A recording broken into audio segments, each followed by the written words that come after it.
Alright guys, so in this video I'll be implementing logistic regression from scratch. Right, so let's get started. So first we will start off with importing all the libraries. Right, so first we need numpy. We'll do every computation numerical computation using numpy. Import numpy as np. Then we need to plot the graphs, so we will use matplotlib. So from matplotlib import pyplot as plt. Then we need the pillow library because we are dealing with the dataset. Well, let me show you the dataset. Oh my god, my bad. Let me show you the dataset. So this is our dataset. It has only zeros and ones, right? It has only zeros and ones, as you can see. This is how my picture looks like. This is one sample of my dataset. I have 12 such samples. In one also 12 samples, which means I have a balanced dataset. So let me show you the picture of one. It's taking time. My PC, why my laptop is so slow? Yeah. So this is it. You can see this is a quite a tilted one, I believe. Yeah. So this one is quite straight. So this is zeros and ones. So we'll be classifying these images. These are all MNeST image. And just for demonstration purpose, I have only taken 24 images, right? So these are images, right? My dataset, and we'll be using logistic regression to classify those two. So yeah, we'll start off with importing all the libraries. So since we will be dealing with images, we need pillow library. So from pill we'll import the image as im. Im means as im. This is nothing but an alias. Excuse me. Next we'll import the os because we need the path os, and I believe this will do. Yeah, also let me import something else, which is from matplotlib. I'll import rc, and from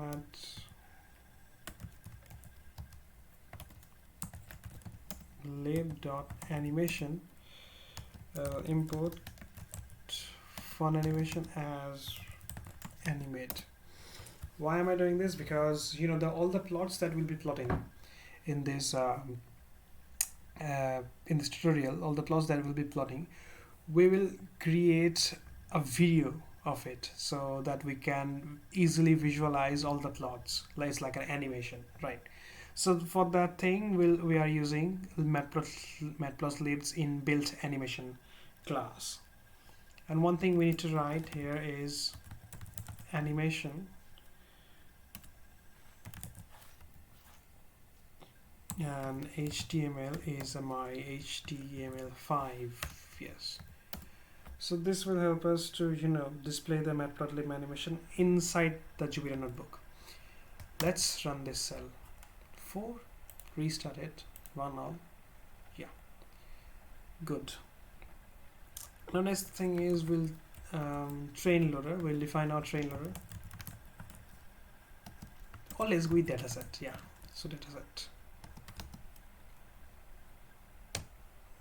will be a list, and we need classes, right? So classes will be os.listdir. So the classes, let me tell you, classes will be these two classes, like zeros and ones. So os.listdir, I have to pass the path. Which path? Dataset. So let me just print the classes. Zeros and ones, right? Now the next thing is, for individual class in classes, we'll look through it, and for image in os.listdir, and we have to give the path to it. So the path will be dataset and followed by the class, right? Then followed by the number. So number is basically the image. So this is it. Then what we will do is we will open that image first using the pillow library. We'll first open that image. So in here we need to provide the path as well. So the path will be same as dataset slash class slash image name. So here I'll give simply the image, right? Since this is we need to convert this into a numpy array. This is a pillow image. We need to convert this into a numpy array. So image array will be np. There is a function in numpy. Numpy provides us with a function as array, right? And here we need to pass the image. I'm done. Now that is clear, right? Now what we need features, right? We need features. Means let me show you. Yeah, sorry about that. Yeah, so we need to create a dataset D, let's say, which has this x has, let's say, x1 feature, x2 feature, right? We'll be dealing with only 2 features so that we can plot this in the 2-dimensional plane. This is, let's say, x1, this is x2, and we can plot this in the 2-dimensional plane. So we'll be only sticking to 2 features. Now we have to create these 2 features. So this image, if you see, look over here in this image, if I zoom in, this is a 28 cross 28 images, 28 cross 28 image. Now that means it has 784 pixels in it, and if we consider each an individual pixel to be a feature, individual feature, then that means my input vector will belong to R784. So what do I mean by that? Means, let's say this will have 784 cross, this is actually, yeah, 1, right? So 1 cross 784 features. So there will be x 784 features, right? So my input vector will be this long. I don't want that, and which means this will belong to what? R784. Now this thing, and we cannot even perceive beyond R3. We cannot perceive beyond R3, so this is pointless, and there are so many features. So we will reduce this thing. We don't need this, so we will create our own features that would make much more sense. So first thing is the intensity. So if you look carefully, this is my 0, right? Sorry, this is my 1, then this is 0. So if you look into these 2 pictures, then you can see that this image has less number of white pixels, and 0 has more number of white pixels. So which means if I add this number of pixels and normalize it, then 0 will have significantly larger value. What do I mean by that? Well, let's say our one feature, let's say feature 1. So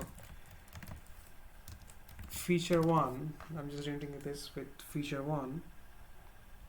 So feature 1 will be sum of the image array,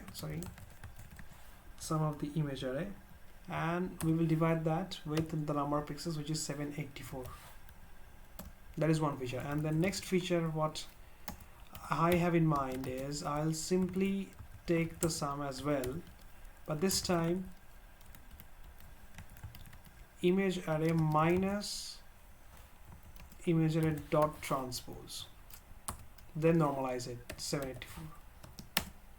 Now what's the idea behind this? Well, the idea is if you take the transpose of this 0, right, it will be 0. Now which means the similarity between the 2 images, which means the original and the transpose image will retain, the similarity will retain. So if I take the difference of it, the difference will be much smaller. But in this case, in one case here, you can see it is vertical, slightly vertical. Let's take another image, for example. Yeah, so this is quite vertical. If I take the transpose of it, this will be horizontal. So those 2 images are different. If I subtract those 2, then the difference will be much larger in this case. That is my feature number 2. So we have taken one feature, two feature. Next thing is we will create a variable called label, and in this label will be nothing but class. Come on, yeah, and class is an integer, so int, typecast this into int. Right, done. And we will append this into the dataset. So the dataset dot append what give a feature 1, feature 2, and label. Instead of label, I could have simply given here int class, but no, yeah, let me just do that, int class. How about that? I don't need to write this extra piece of code. Yeah, int class, right. After doing that, we'll just simply take a look at the dataset and dataset dot shape as well. List object does not have any, oh yes, true that. List object does not have any shape. So what do we need to do? We need to change this into a numpy array. So dataset equals np dot array dataset. Right. Now if I run this, oh, it has to add it twice. Oh shit. Never mind.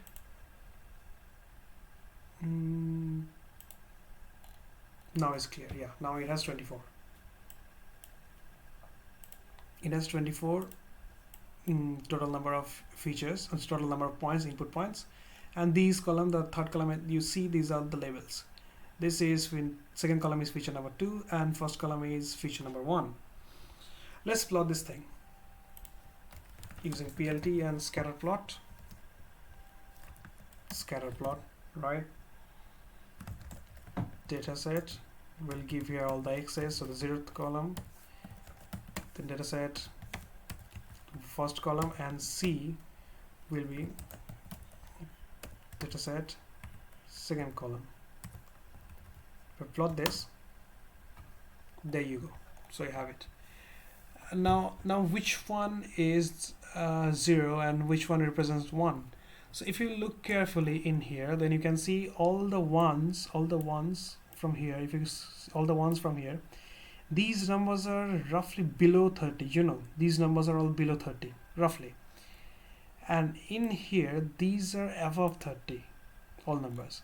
So which means above 30, you see over here these numbers, like the purple represented by the purple, rather the violet, this is violet, so represented by the violet color. This one is your 0, represents 0, and this one blue class is the 1 class,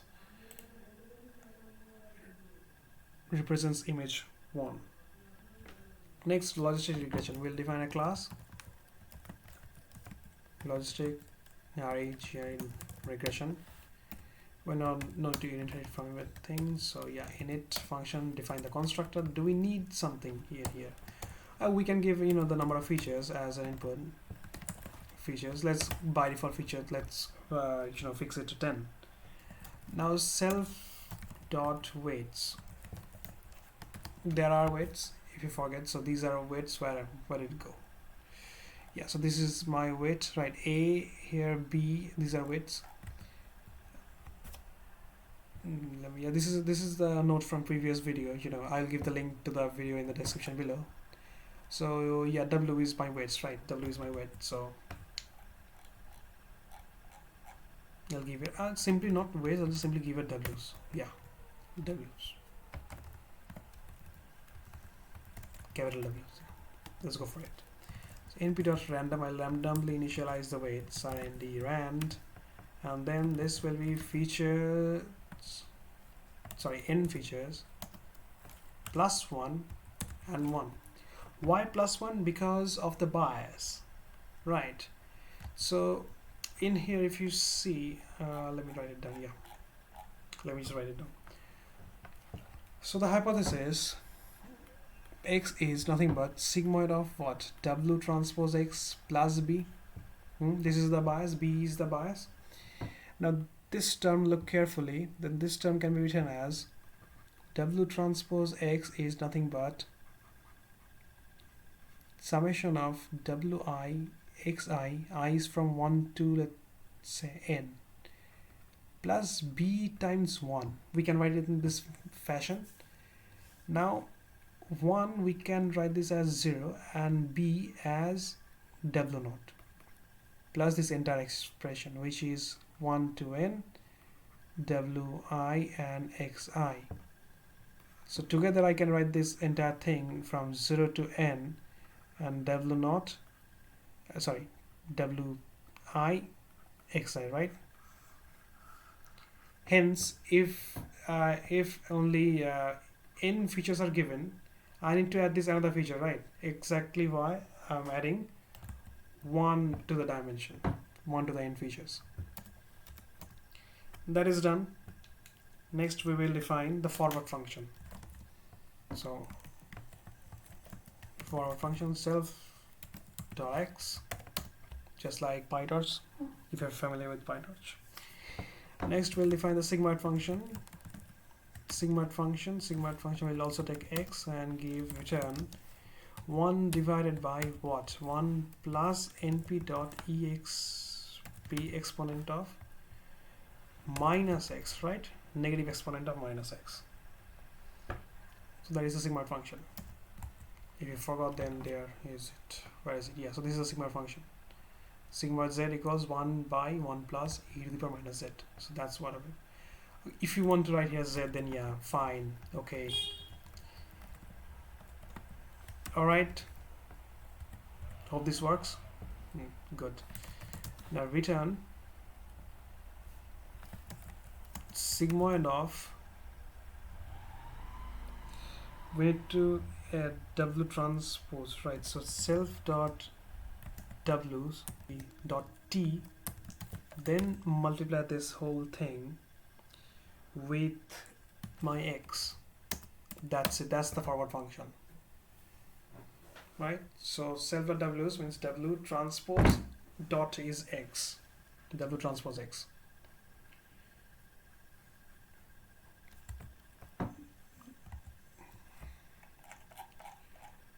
So what I done over there is this is my weight vector, this is my entire weight vector, this is my x vector, right? So the dot product is basically, this is nothing but the dot product. Anyway, next is crucial step, which is the gradient updation step. So update grads self.x, and then we have to define the grads as well. So before that we need to append 1 to the input feature. So there is, we need to append this 1 to the input feature as well, input feature vector. So how can I do that? We can simply use np append function, append x, and we will append what? We will append 1 to it, right? So done. We'll reshape it into length of x by 1.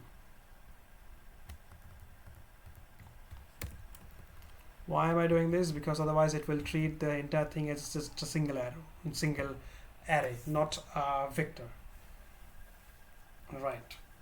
Not a column vector. So this is how I'm defining this to be a column vector.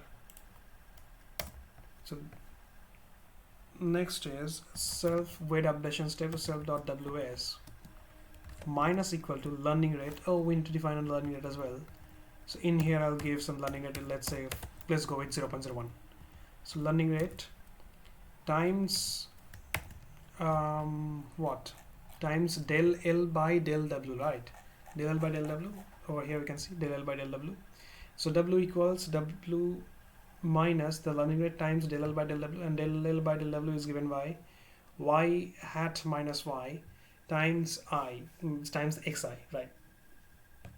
So this one I have already derived in my previous video, which is this one. Yeah, so I have already derived over here. Yeah, as you can see, this is the entire expression. Yeah, I'll give the link to in the description box. You can just simply go ahead and check it out, but right now we'll just simply implement that thing.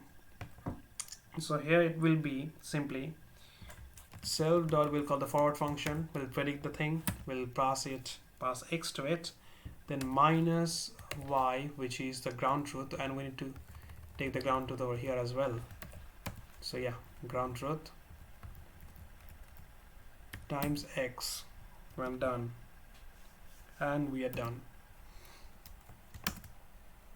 Right, we are done. So the next we'll define a model, logistic regression. Features will be 2, doesn't matter. Next we'll fig and axis equals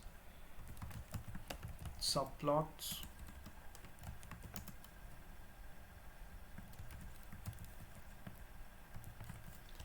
Fig size, let's go for 10 cross 7. However, that will be fine. Yeah. Now define the training function. Now f equals. Now one thing I need to I need to plot the regression line as well. So the regression line will be nothing but this. Let's say I have feature 1, so feature 1, I'm implementing feature 1 as w1 and feature 2 as w2, right? So basically x w1 plus w2y plus some constant, let's say c, or this is basically the bias, so this is the bias, I'll write b equals 0. So this is the line, basically the equation of the line, and you have the data set like this, and this is one data set. So if this is the line, any point over here, if I plug this point into this equation, this should give me less than 0. And here, if I plug in any point over here to this one, this in this equation, only this equation, right, a x w1 plus w2y plus b, then this should be greater than 0. But on the line should be equal to 0. That's how it classifies. So we have this equation and we want to find the y. So basically from here we can write this whole thing as w2y equals minus b, rather I'll just write x w1 minus b, right? And w2 will go over here, which is w2 and w2. So this is my entire equation. This is my f of x, the line, the regression line. I'm denoting that by f of x equals y equals this entire expression is minus w1 by w2 x minus b by w2. Right, so let's implement this. So f equals lambda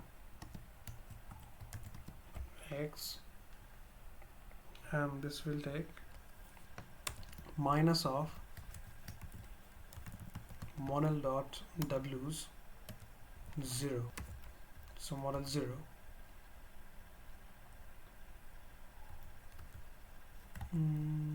let me see it over here. Yeah, we can do one thing, and that is I can simply write this thing as let's say move this bracket, join this and that thing, and write w2 over here, w2, right? So which means I can write this as w2 times x minus the model dot w's minus 1, which is the last one, w2 was it? Yeah, w2, and divide that thing by model dot w's and 1. Done. Yes, so that is it. That seems correct. Yeah, that seems correct. Let's go for it, and we need to define the x value that we can pass on to this equation. So x value, let's just give a temporary x value with that, I believe, numpy array of 20 and 50 would do, I believe. Yeah, 20 and 50 would do. Now next comes the crucial step, is for x and y in zip dataset 0 and dataset this is 1. Now I get my x feature and my y feature. Now I'll simply pass this with the model. Now update grads. Update grads wants what x, so x comma y. Simply pass that. Now I need to plot the thing. So clear. First we'll clear the screen out. Next we'll scatter plot, and we can simply just go ahead and copy this thing. Can paste it over there. Yeah, because we're lazy. Right, next thing is we'll plot the line. So x bar minus f of x dash. Right, then let's plot the weights as well. So we'll plot the weights in the title. So if dot weights will be my model dot w's. Right, done. Now next is plots equals animate, spelling wrong, animate, done. They're going to pass the figure number and then the train function, then the number of frames. Let's go for 60. So these frames means 60 frames means there will be 60 plots, means 60 epoch. You can consider this frame number to be as epochs, you know. Next I'll put the interval will be I will take 500, or let's go for 600 ms.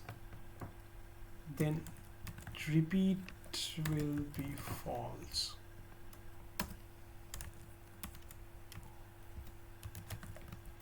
Let's just run this cell. I'm getting some error. Let me see what's that. Animate function shapes one line does not means dimension. Return sigmoid function. Right. Let me see what happened. The dimension doesn't match. I need to figure out. Let me just do one thing. Let me just print this whole thing. Print x dot shape.